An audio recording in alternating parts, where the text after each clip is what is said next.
भगवान की जय।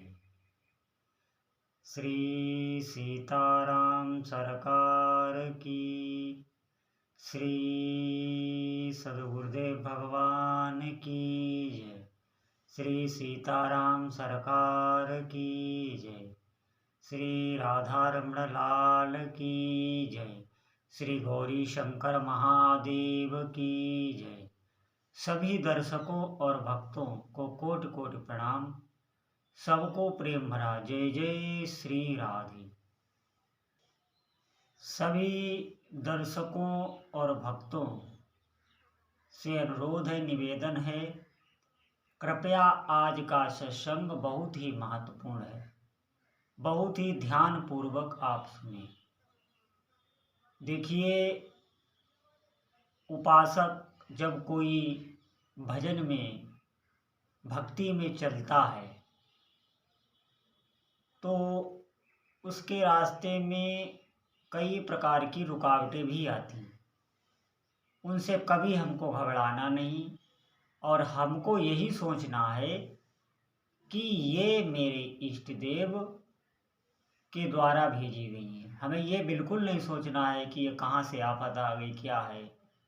आप बिल्कुल विश्वास पक्का कर लीजिए, अगर आप भगवान का नाम जप कर रहे हैं तो आप ये समझ लीजिए उनकी दृष्टि आप पर है।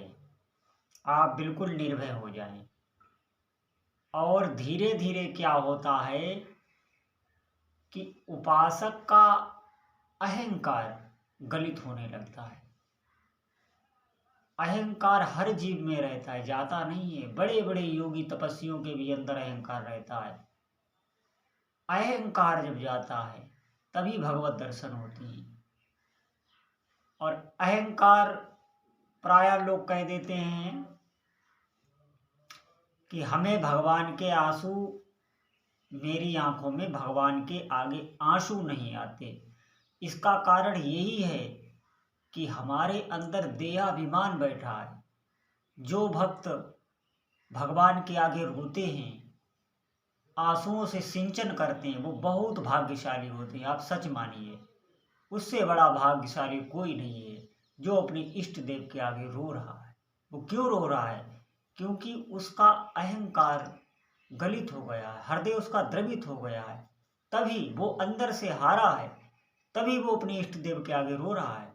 आप ध्यान रखना, ये भक्ति का प्रथम यहाँ से सीढ़ी स्टार्ट होती है, यहाँ से भक्ति आरंभ हो जाती है।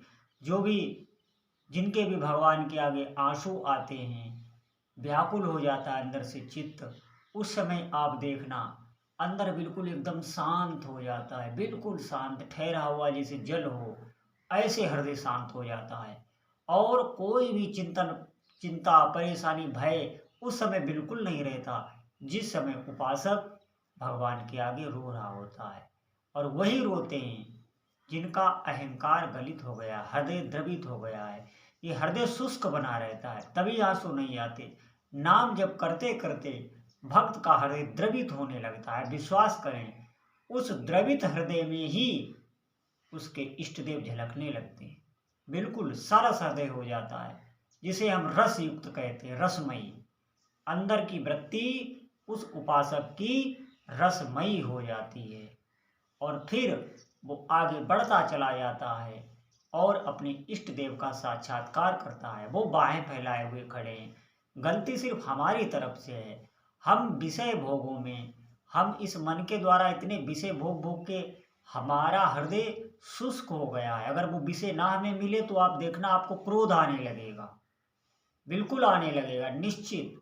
जो भी विषय होते हैं वो थोड़ी थोड़ी बातों में गुस्सा, क्रोध, भय, अशांत, आप लगे रहिए भगवान के नाम जप में। धीरे धीरे हृदय आपका द्रवित होने लगेगा, आपके अश्रुपात होने लगेंगे। ऐसे ही कोई इच्छा कल्पना नहीं। जैसे बहुत लोगों के अश्रुपात इसलिए भी होते हैं कि कोई संसारिक कष्ट उन्हें बहुत सता रहा है तो भी वो अपने इष्ट देव के आगे रोते हैं। ये भी श्रेष्ठ है, ये भी कोई गलत नहीं है, लेकिन ये कोई भक्ति नहीं। हाँ, अपने इष्ट देव के आगे रो रहा है किसी संकट के बस, क्योंकि उस पर आफत कोई आई है, इसलिए वो अपने इष्ट देव के आगे रो रहा है। ये भी श्रेष्ठ है, इसको नकार नहीं सकते, क्योंकि वो अपने उसे भरोसा तो है भगवान पे, वो किसी संसार के आगे तो नहीं रो रहा है।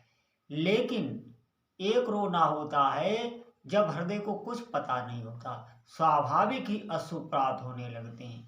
ज्यों ही उसने इष्ट देव को देखा त्यों ही अश्रुपात होने लगते हैं, या नाम जप करते करते अश्रुपात होने लगते हैं। हृदय उसका द्रवित हो जाता है, किसी दूसरे की पीड़ा उसे देख ही नहीं जाती।